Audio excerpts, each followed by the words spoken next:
Hey everybody, Jordan here, and this past weekend, great services, and I got to share out of Matthew 28, the Great Commission that Jesus leaves with us. And I had this thought that I wanted to give us today of just the heart of discipleship, that there's a heart that's kind of behind this command. And it actually goes all the way back to Exodus 6, where it says, "Therefore tell the Israelites, I am the Lord, and I will bring you out from the forced labor of the Egyptians, and I'll rescue you from slavery to them. I will redeem you with an outstretched arm and great acts of judgment. I will take you as my people, and I will be your God. And you will know that I am the Lord your God who brought you out from the forced labor of the Egyptians."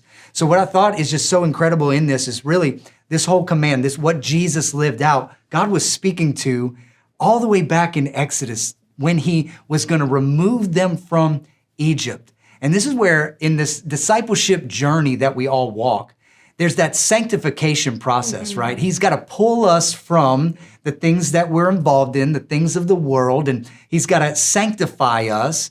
And in that was what he was speaking to here. I'm going to take you from Egypt. And then what I think is so interesting in this is that he says, then kind of on the backside, I'm going to bring you out of forced labor of the Egyptians. And I thought that's kind of really, he's talking about deliverance.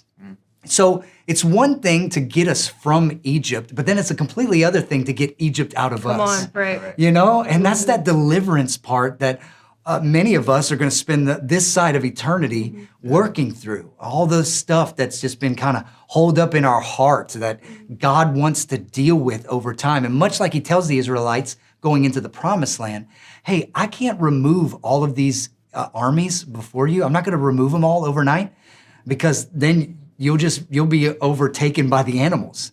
But slowly is this process of deliverance. And then it goes on to say that I will redeem you with an outstretched arm and great acts of judgment. This is the redemption side of God. This is where he wants to redeem all the things that have been taken from us or stolen from us from the enemy.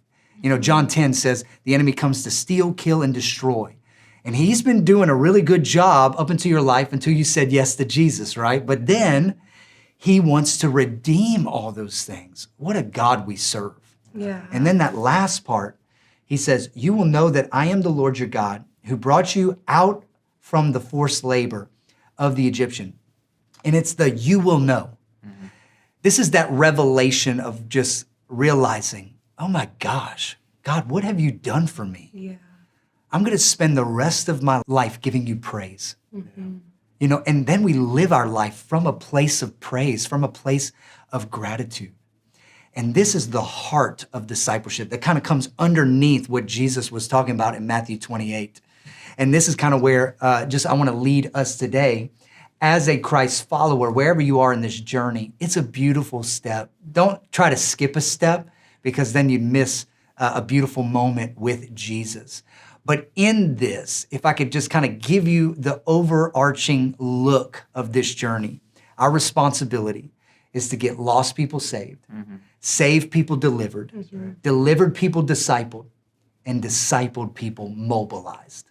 That's that go, therefore, and make disciples in my name. And so thank you guys so much. I pray this helps you, and we're going to pray for you that this week you get some boldness and some courage to tell someone about Jesus. Go and make disciples in his name.